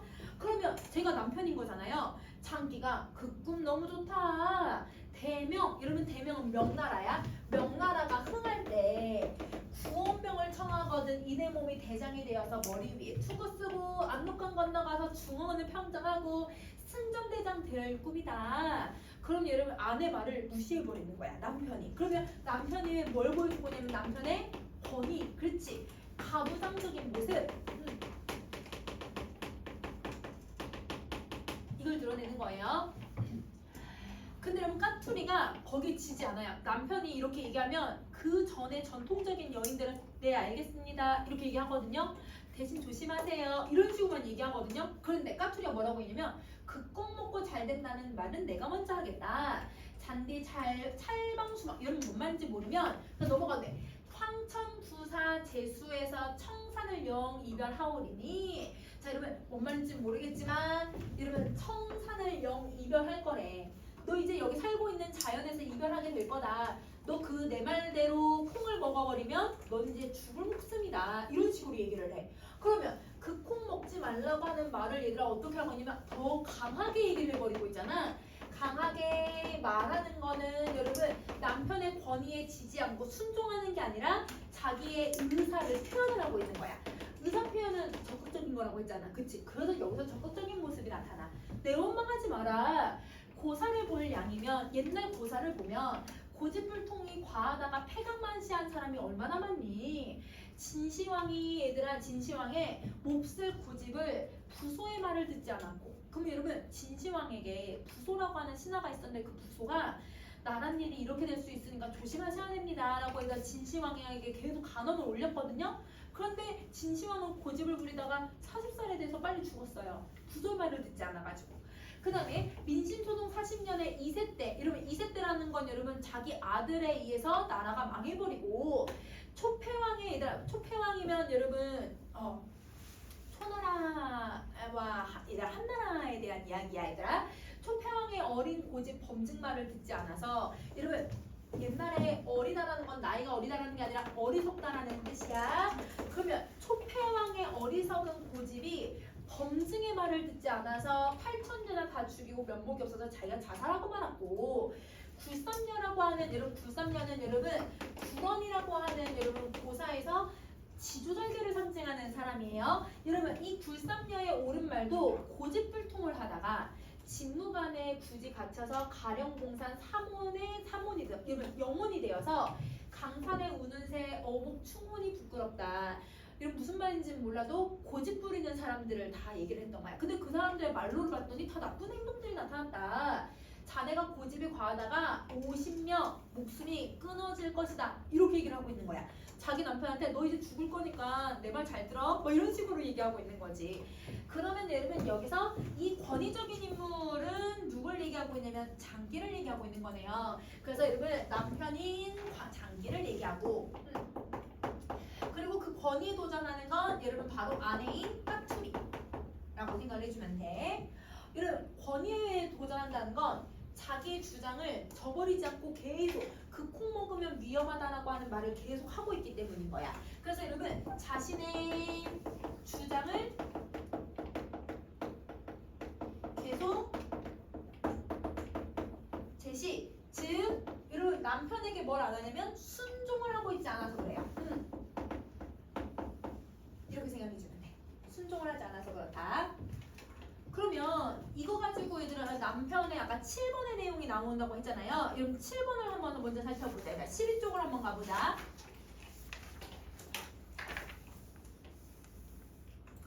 자, 그러면 12쪽은 어떤 인물 유형이 나타나게 되는 거냐면 아까는 여러분 적극적인 여성의 모습이라면 장기의 모습이 나타나는 거야. 장기는 가부장적이고 봉건적인 인물이죠. 그래서 여러분 우리가 이 소설에서 자주 나오는 사람들이 가부장적이면서 봉건적인 인물이 등장한다. 이렇게. 자, 여러분 남성 중심의 사회 구조를 우리는 무슨 거라고 얘기하냐면 가부장제라고 얘기를 해요. 그래서 여러분 1학년 때 홍계월전을 배우는 학교도 있지만 2학년 때 홍계월전 배웠던 지금 1학년 때 배웠던 친구들도 있고 홍계월전이라고 하는 작품도 남성이 가부장적인 남편이야. 이거 말고도 여러분 우리 가부장적인 제도를 가지고 있는 이춘풍전 같은 것도 있고 그래서 대부분 여러분 우리가 1학년, 2학년 때 배우는 고전 소설들은 남편이 다 저런 모습을 가지고 있다고 생각하면 돼. 그래서 2학년 때 또 사신함전기를 배우는 친구들도 있을 거야. 그래서 다 이런 모습이 들어간다. 자, 집안의 어른이 가장의 권위를 가지고 있고 집안 구성원들의 행동을 통제하는 모습인 거예요. 자, 가부장적 사회는 여러분 뭐가 중요시 여기냐면 예전에 얘들아 추구했던 여러분 그런 고리타분한 문화들, 즉 그걸 낡은 인습이라고 해야 되거든. 습관. 얘들아 계속 이어져 오는 습관, 낡은 인습이 중시되는 여러분 누구 중심이냐면 남성 중심의 신분 제도를 바탕으로 하기 때문에 여러분 누구의 얘들아 권위가 많이 하락하게 되냐면 여성의 기본권이 많이 하락할 수밖에 없죠. 그래서 여성은 기본권이 크게 제약되어서 그 과정에서 억압과 고통을 받게 된다. 그러면 여러분 가부장적인 인물들은 뭐를 중요시 여기냐면 여러분 봉건적 가치를 중요시 여겨. 그러면 여러분 봉건적인 관습은 여러분 대표적인 게 뭐냐면 신분. 여러분 신분 제도를 추구하면 제일 높은 신분이 양반이잖아요. 그러니까 여러분 양반의 집안에만 있는 것들을 추구하는 거예요. 즉 족보 아니면 여러분 제사 아니면 여러분 이런 여러분 그 대를 이어야 된다라고 하는 이런 생각들 이런 것들이 다 봉건적 관습이라고 생각을 해주면 되는 거야. 자, 그러면 이런 것을 중요시 여기고 얘들아 어떤 성향을 띠게 되냐면 이거는 근대적인 가치관이 아니잖아. 그래서 이런 걸 전근대적 생활이라고 얘기를 해. 전근대적인 모습. 그 다음에 권위를 중요시 여기니까 권위주의적인 모습. 여기 드러나요?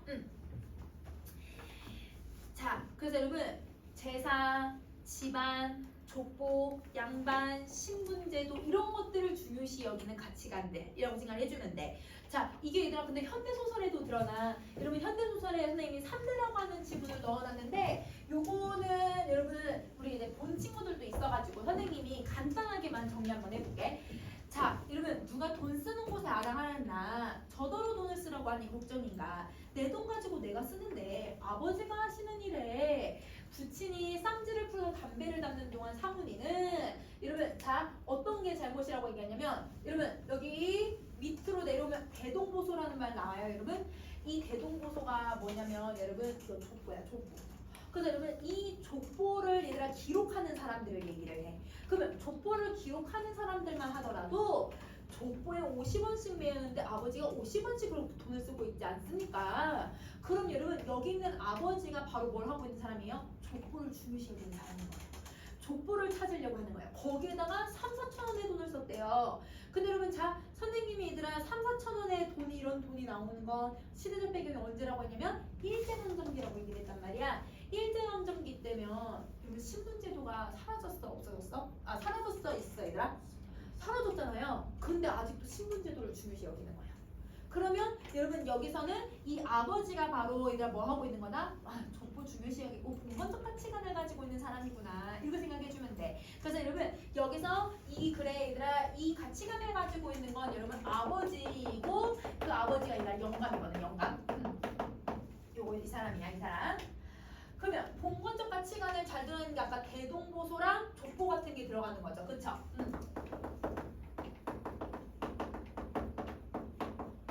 요거예요. 대동보소랑 족보. 자, 그러면 여러분 이 5번의 인물 유형하고 7번의 인물 유형은 거의 상관적인 얘들아 연관성이 있으니까 같이 기억을 해주면 좋을 것 같아. 자, 그러면 6번째 마지막 거 한번 가보자. 6번째 마지막 인물. 6번 11조. 자, 여러분 이제 어떤 모습이 드러나는 사람들이 나타나게 되냐면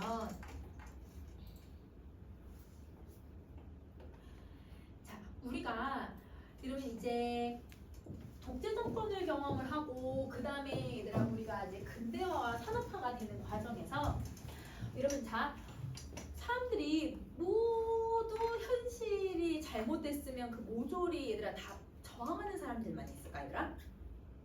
그건 아니야. 현실에 순응하는 사람들도 있거든. 아까도 얘들아 인간단지 같은 경우도 그 얘들아 50평 남짓한 곳에 얘들아 여러 사람이 살고 있지만 거기 얘들아 저항하는 사람은 까투리 까투리다. 얘들아 그 아까 얘들아 그 이름 뭐였냐? 이름 까먹었잖아. 경기까투리. 얘들아 경기까투리라고 하는 사람하고 얘들아 우중심 노인밖에 없었잖아요. 그러니까 여러분 저항하는 사람이 있다고 한다면 현실에 순응하는 사람도 있는 거야. 그 순응하는 사람들은 여러분 대부분 내 일상이 중요하다고 생각하는 사람들이야. 그런 사람들을 소시민이라고 얘기를 하는데 소시민이라고 해서 다 나쁜 사람은 아니야. 왜냐면 자 내가 인생을 살아가면서 어떤 사람은 여러분 내가 현실의 문제점이 잘못됐으니까 내 양심, 내 얘들아 어떤 가치관의 신념에 의해서 잘못됐다라고 그걸 말하는 사람도 있는가 하면 나는 여러분 가족이 중요하고 내 일상이 중요하고 나의 어떤 인생 하루하루가 살아가는 게 중요한 사람들도 있어. 먹고 사는 게 중요한 게 이걸 추구하는 사람들도 있어. 이런 사람들을 우리는 소시민이라고 얘기를 하는데 우리 모두가 사실은 소시민이 될 수 있는 거죠. 근데 그 소시민들 중에서도 어떤 사람들이 있냐면 알면서도 안 하는 사람들이 있어요. 여러분 이 사람들도 할 수 있는데 일부러 외면하는 사람들이 있어요. 그래서 여러분 소시민 중에서도 방관하는 소시민들이 생겨나게 되는데 그런 인물 유형들을 여러분 우리가 소설에서 많이 등장하게 되는 거야. 그래서 여러분 6번째는 방관자적 소시민이 등장을 하는 거예요. 자, 여러분 정리 한번 해보자. 소시민은 사회적 지위, 그 다음에 재산, 사상 따위가 어떤 사람들에 해당하냐면 1960년대부터 80년대에 소시민이 등장하기 시작하거든요. 이 사람들은 돈이 아주 많고 얘들아 권력을 가지고 있는 자본가와 돈이나 어떤 지위가 좀 낮았던 여러분 노동자 계급 중간에 해당하는 사람들이 바로 소시민계층이라고 생각하면 돼. 여러분 이런 말 쓰잖아요. 우리 중산층이란 말 쓰잖아. 중산층 계급이라고 생각하면 이해하기 조금 더 쉬울 것 같아. 자, 그러면 여러분 중산층이 잘못된 사람들이야? 그건 아니잖아. 그치? 근데 착취계층도 아니고 피착취계층도 아니기 때문에 현실의 모순과 부조리에 대해서 적극적으로 나서지 않는 사람들을 얘기하는 거예요. 그래서 얘들아 뭘 하냐면 여러분 이게 문제야. 내가 참여하지 못해서 좀 미안하다. 내가 적극적으로 나서지 못해서 정말 내가 죄책감이 든다. 이러면 괜찮거든?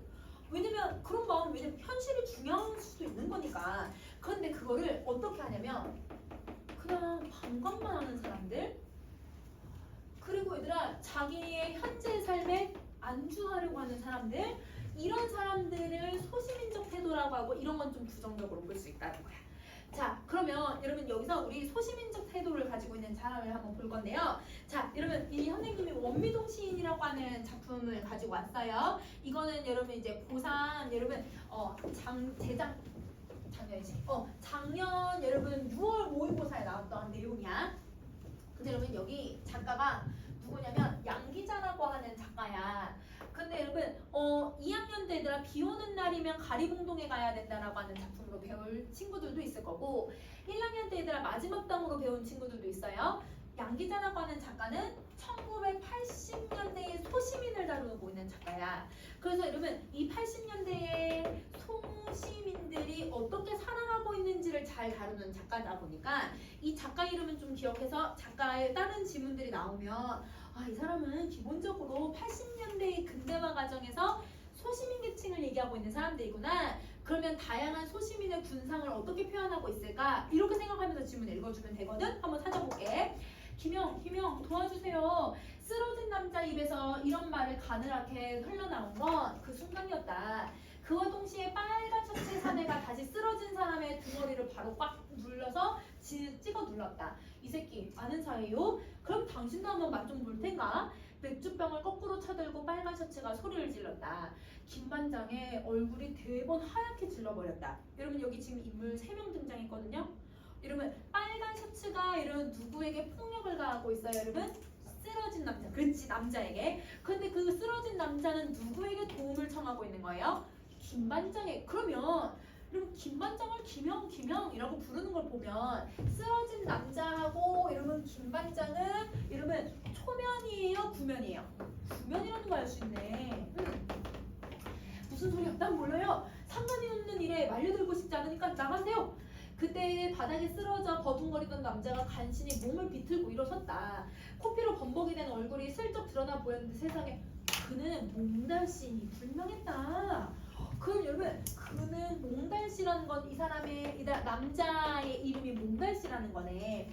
자 그러고 보니 빗발에 바지와 물들인 군용 점퍼 밑에 노후상 껴입고 다니던 우중충한 남만 셔츠가 틀림없이 몽달씨였다. 아까는 워낙 눈 깜짝할 사이에 가대 안에 뛰어들었기 때문에 얼굴을 볼 겨를이 없었던 것이었다. 이 자식 어디로 토끼는 거야? 너 같은 놈은 좀 맞아야 돼. 흰이를 드러내면서 빨간 셔츠가 으르렁거렸다. 순간 몽달씨가 텔레비전에서 왕왕거리고 있는 가게방을 향해서 튀었다. 방은 따로 바깥쪽으로 난 출입구가 있었기 때문이었다. 그럼 여러분 집의 구조까지 다 알고 있는 사이인 거야. 이 몽달씨하고 김반장은. 여긴 안 나오지만 몽달씨하고 김반장은 동갑이에요. 근데 여러분 김반장이 얘들아 슈퍼를 하거든요. 근데 이 슈퍼에 몽달씨가 약간 지능이 조금 부족해. 그러니까 약간 여러분 약간 정신체를 가지고 있는 사람이야. 근데 여러분 이 사람을 동갑이니까 이런 김반장이 어떻게 하냐면 이를 부려먹어. 그러니까 얘들아 돈은 임금은 주지 않는데 맨날 얘들아 이런 박스를 나르게 하거나 아니면 여러분 막 술병을 들게 하거나 일을 시키는 거야. 그러면서 얘들아 자기는 부려먹을 건 다 부려먹고는 막상 도움이 필요할 때는 어떻게 해준 거야? 거절을 해버리는 거야. 자, 그 다음에 여기서 몽달씨보다 더 빠른 동작으로 방문을 가로막은 사람이 있었다. 바로 김반장이었다. 이러면 다른 방문도 잠가버린 거예요. 못 들어오게. 어서들 나가요. 싸우든 말든가 장사 마치지 말고 가세요. 이러면서 얘기를 해버린 거야. 그러면 여러분 여기서 사람들이 싸우고 폭력이 만연해진 모습이 보여 있잖아요. 근데 그 폭력을 뭐 하고 있는 거예요? 이 김반장은 외면을 해버린 거예요. 쉽게 말하면 방관을 해버린 거지. 그럼 여기서의 얘들아 방관하는 소시민은 누굴 얘기하고 있는 거냐면 김반장을 얘기하고 있구나. 그러면 이러면 이 김반장의 얘들아 소시민적인 태도를 잘 드러내고 있는 부분은 나가라고 하는 장면이라고 생각해주면 되는 거지. 그거는 여러분 그냥 밑줄만 그어줘도 될 것 같아. 여기 맨 마지막에 마지막에 밑줄 쫙 그어주면 소시민적 태도가 잘 드러난다. 자, 여러분 현실을 중요시 여기는 사람들인 거야. 그러면 여러분 요 7개의 유형이 소설에 가장 많이 들어가는 유형이에요. 물론 이런 유형이 안 들어갈 수도 있지만 이 유형이 얘들아 7개가 섞여 있기도 하고 얘들아 같이 따로 나오기도 하고 주인공이 각각 드러나기도 하거든요. 그래서 요거는 여러분이 한번 개념을 다시 한번 정리하고서 선생님이 작품 일부 다 같이 봤거든. 그래서 여러분이 뭘 해야 되냐면 숙제가 얘들아 우리 20쪽까지 13쪽에서 20쪽까지 이러면 주인공을 한번 찾아보고 그 주인공의 인물 유형이 7개의 유형 중에 어디에 해당하는지 그리고 이 주인공이 어떤 상황인지 이거 여러분 찾아오는 거 숙제야. 알겠지? 그래서 작품을 읽어오는 거 숙제고 그 다음에 얘들아 숙제 그거 했을까 얘들아? 여러분 우리 문학 저번에 문법 선생님이 얘들아 35, 36쪽 태우라고 했는데 이거 했어? 안 한 사람도 있어? 얘들아 다 했어? 그러면 답 지금 얼른 그냥 확인할게 얘들아. 자 그럼 여러분 35쪽 한번 보세요. 35쪽에 1번 한번 보자. 여러분 어근하고 접사로 구분하라고 했는데 선생님 그냥 접사만 써버릴게 얘들아. 자 여러분 1번에서 얘들아 우리 접사가 누구냐면 풋이죠. 풋은 혼자 쓸 수가 없어요. 자 그 다음에 여러분 2번 같은 경우는 봤다는 의미가 있는데 이러면 이 치라고 하는 표현은 얘들아 치뜨다 아니면 치솟다 할 때 이거거든. 치는 여러분 더라는 의미를 더해주고 있으니까 치봤다라고 하는 게 여러분 더 봤다라는 뜻을 가지고 있는 거야. 이게 접사야. 자, 그 다음에 여러분 세 번째 개가 여러분 접사고요. 그 다음에 여러분 여기 4번 정리할 때 덫이 얘들아 접사죠. 자, 그 다음에 5번에 햇이 접사예요. 자, 그 다음에 6번 여러분 알밤할 때 알이 진짜 알을 얘기하는 게 아니야 얘들아. 그냥 동그란의 의미를 더해주는 거야. 자 그래서 알이 접사. 그 다음에 여러분 7번째 여러분 쟁이가 접사. 그 다음에 여러분 8번째 새가 접사죠. 그래서 이렇게 찾아주시면 돼요. 자 그 다음에 2번은 우리 저번 시간에 했고 자 여러분 우리 1번 3번에 1번 한번 갑시다. 여러분 햇이라고 하는 건 여러분 누구를 연결을 해줘야 되냐면 여러분 이건 여러분 그 해에 난 니은 연결해줘야지. 1번은 기억, 니은. 자, 그 다음에 2번 푸순 여러분 우리 디귿이랑 연결해주면 될 것 같아. 자, 그 다음에 여러분 3번 지혜 같은 경우는 여러분 어떤 행위를 하는 것을 얘기하고 있거든. 그럼 여러분 그 행위를 하고 있는 것을 얘기하고 있으니까 여러분 누구를 연결해줘야 될까요? 요 기억이야 맞아.